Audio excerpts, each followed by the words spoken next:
As we turn our attention to the Europa League, the two ties, James, are Roma against Leverkusen, Juventus against Sevilla. I know you're a fan of Florian Wirtz. That's probably why you'll be watching this competition in particular. Didn't play well at the weekend, Leverkusen. They lost their first game, if I'm not mistaken, in 15 games under Xabi. 14, there you go. Yeah. And they weren't good. They weren't good. But maybe with this distraction of a big game against Roma coming up, it's going to be something that they're going to focus and turn their attention to, because Leverkusen can beat Roma, but it's a difficult ask against Mourinho's sides. Yeah, I think you really hit the nail on the head there. And I mean, we've got a piece coming up in the next few days with Wirtz and with Jeremy Frimpong talking us through Leverkusen. And I think one of the things that shines through is, look, you know, all competitions are important, but I think Leverkusen know that, I mean, certainly know after the defeat to Cologne that this is the big one for them. They're obviously not a club that win many trophies. This would be their second European trophy after UEFA Cup in the 80s. But also, I mean, the top four was long gone. And it's amazing that they even entered the race as a mathematical possibility. I agree. In the last they were almost relegated. I know. Oh, yeah. And you know, what Xabi Alonso has done, and you know, the guys were telling me this, it starts with really fixing that defense, turning what was a bit of a drain early in the season and even last season when they're playing well into something very solid. Didn't see that against Cologne, but I think we can call that a one-off.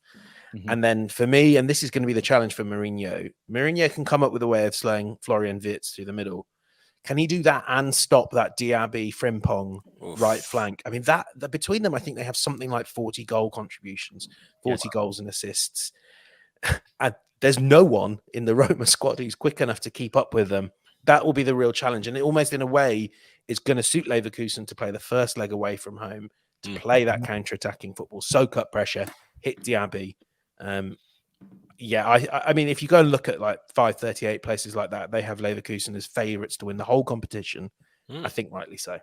Yeah, this is going to come down between youth and uncharted waters for Leverkusen in this sort of competition in the modern era, and the experience of Roma and Jose Mourinho. I know we've talked about Roma so much in what they've done in cup competition, but in league, that has no bearing. They haven't been good in the league as of late. The last 4 matches just haven't been good. And the one key factor is no Paulo Dybala starting in each of those matches. He has been their go-to guy. They brought him here to deliver trophies and to take the team to another level. I think him being refreshed is going to be a little wrinkle for Jose Mourinho.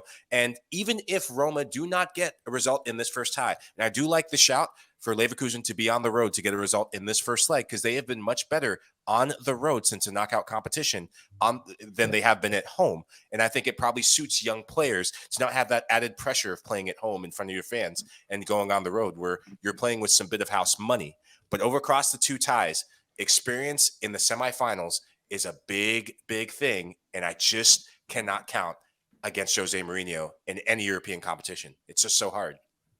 Especially when it comes over 2 legs, right? That first leg now being at home for Mourinho is interesting, because had it been a second leg in Roma, I probably would agree with you. But I actually think that Leverkusen, especially, don't forget, you're talking about experience here. We're talking about Xabi Alonso, who knows European competition more than most. And I think his game plan will be maybe a bit more of a counter-attacking game than we have previously seen with a Leverkusen, because Roma have been very suspect defensively, as you pointed out, over the recent games. They're not all happy at the club right now. We don't know what's happening with Mourinho's future. There's a lot of uncertainty at that club. They did have European success last season. We respect Mourinho's history in this competition, and it's hard betting against Mourinho. But I just think that if you look at Leverkusen's lineup, and I obviously go to the offensive part of the game, as James pointed out, Frimpong, fabulous footballer.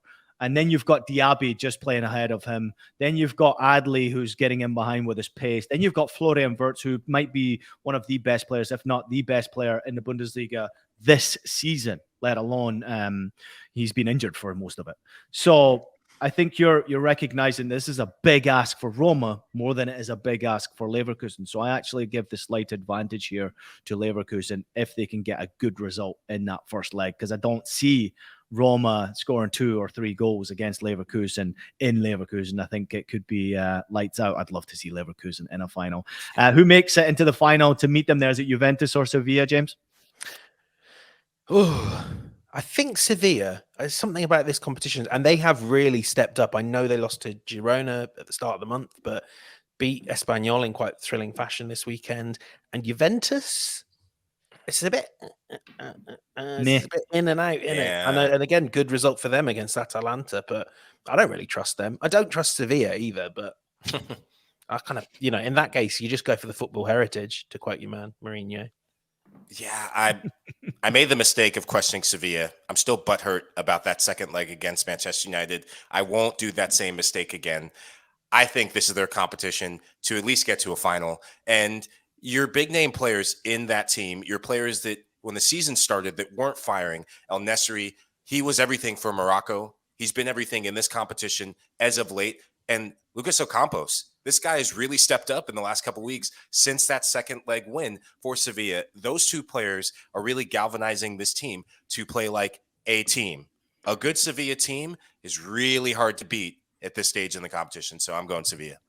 Ed's going with you there. He says, no matter how bad Sevilla look, just can't roll them out. It's as if they're destined to be a Europa League finals forever. Might as well rename this trophy if they make it to the final once again. But I do find it hard betting against Juventus. I really do. I don't know why. And I always have the habit of betting against Sevilla as well. I'm always like, Sevilla, they can't keep doing this. They can't keep doing this. And then they keep doing this. But there's something about Juve right now with all the uncertainty with domestic points and things like that. They are taking this competition incredibly serious. And I think that they have every chance of lifting this trophy because they have the squad to do so. But every time I watch Juventus, I can't figure them out. I just can't. I'm like, it doesn't seem to me like the players are enjoying playing there right now. There's no free-flowing football. It's just, let's just put players out there and see if we win a game. And then you've got a superstar like Vlahovic, and that drives me absolutely crazy because this guy is absolute class, but they don't play to his strength, and he sometimes looks like a lost dog out there, just wandering around hoping that someone will pet him. And that's what he is right now. He could be a match winner for them, so I hope they rely on Vlahovic a little bit more. So I'm excited to see how the Italian teams do here, but I hope the German team makes it to the final against Juventus. That would be my prediction. Your guys, this first leg, obviously, let's get a quick prediction on the scoreline here. Leverkusen, Roma, Juventus, Sevilla. Mike, start with you, then James. I go 1-1. Leverkusen, they've proven they can score goals. They can score them a lot, but like we saw last time, the first leg, not as much of a goal fest. Roma, back line, deep line, it's going to be a struggle. And then Sevilla, Roma, Juve, I go 1-0 Sevilla in the first leg. Yeah, I agree with Mike on the Leverkusen Roma score. I'm going 1-1 there. Juventus, Sevilla, oh, God. Even thinking about it just makes heart a little sleepy, doesn't it? 0-0.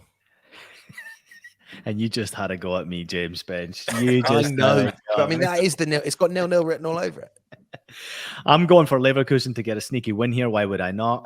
Bundesliga heart speaking right here. 2-1 to Leverkusen. I think we will see. Watch out for Adli. I'm just got a feeling he's going to be a story maker right here.